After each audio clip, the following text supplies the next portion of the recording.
Hello guys, welcome to my Flavour Fusion. അപ്പോൾ ഇന്നത്തെ recipe എന്താണെന്ന് നോക്കാം. നല്ല രുചിയിൽ തയ്യാറാക്കാൻ പറ്റുന്ന ഒരു ബീഫ് ഡ്രൈ ഫ്രൈ ആണ് കേട്ടോ. അപ്പോൾ നമുക്ക് വേഗം എങ്ങനെ തയ്യാറാക്കുന്നതെന്ന് നോക്കാം. അതിനായിട്ടൊരു കുക്കറിൽ ഞാൻ 1/2 കിലോ ബീഫ് എടുത്തിട്ടുണ്ട്. അതിലേക്ക് ആദ്യം നമ്മൾ ചേർത്ത് കൊടുക്കുന്നത് 1 ടീസ്പൂൺ ഉപ്പാണ് കേട്ടോ.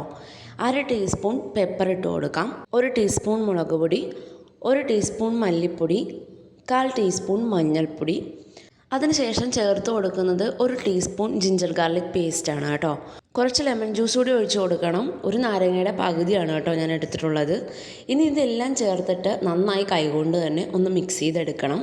നന്നായി മിക്സാക്കിയ ശേഷം ഒരല്പം കറിവേപ്പില കൂടി ഇട്ടിട്ട് 1/4 കപ്പ് വെള്ളം കൂടി ഒഴിച്ച് കൊടുക്കുന്നുണ്ട്. ഒരുപാട് വെള്ളം വേണ്ട, ഓൾറെഡി ബീഫൊന്നും വെള്ളം വരും. പിന്നെ നമ്മൾ ഡ്രൈ ഫ്രൈ ആയതുകൊണ്ട് ഒരുപാട് വെള്ളം ഒഴിച്ച് കൊടുക്കണ്ട കേട്ടോ. എന്നിട്ട് നന്നായിട്ട് വേവിച്ചെടുക്കാം.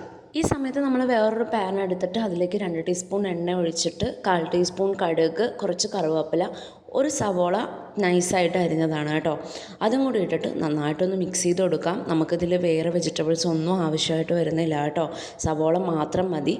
ബീഫ് നന്നായി വേവിച്ചെടുത്തിട്ടുണ്ട്. ഈ ഒരു പരുവത്തിലാണ് ഉണ്ടാവുക. സവോള ഒന്ന് വാടി വരുമ്പോൾ തന്നെ നമുക്ക് വേവിച്ച് വെച്ച ബീഫ് അതിലോട്ട് ഇട്ട് കൊടുക്കാം. ഇനി നന്നായിട്ട് മിക്സ് ആക്കിക്കൊണ്ടേ ഇരിക്കണം. ഈ സമയത്ത് ഉപ്പിന് എന്തെങ്കിലും കുറവുണ്ടോ എന്ന് നോക്കിയിട്ട് ഉപ്പ് ഇട്ട് കൊടുക്കാവുന്നതാണ് കേട്ടോ.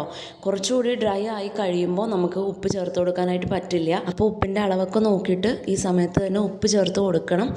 അപ്പോൾ ഇത്രയും നമ്മൾ ചേർത്തിട്ട് നന്നായിട്ടൊന്ന് മിക്സ് ചെയ്ത് കൊടുക്കണം. ഇനി കുറച്ച് നേരം നമ്മൾ മിക്സ് ആക്കണം കേട്ടോ, എന്നാലാണ് ഈ ഒരു പരുവത്തിലോട്ടാവുക. അതിൻ്റെ വെള്ളമൊക്കെ വറ്റി നന്നായിട്ട് ബീഫിൻ്റെ കളറൊക്കെ ചേഞ്ചായി ഒരുതരം ബ്ലാക്ക് കളറായിട്ട് വരും. ഈ ഒരു പരുവമായി കഴിഞ്ഞ് കഴിഞ്ഞാൽ നമ്മുടെ ബീഫ് ഡ്രൈ ഫ്രൈ റെഡി ആയി കഴിഞ്ഞു. നിങ്ങൾക്ക് വേണമെങ്കിൽ ചെറുതായിട്ട് കൊത്തിയെടുത്ത തേങ്ങ കൂടി ഇടാം കേട്ടോ.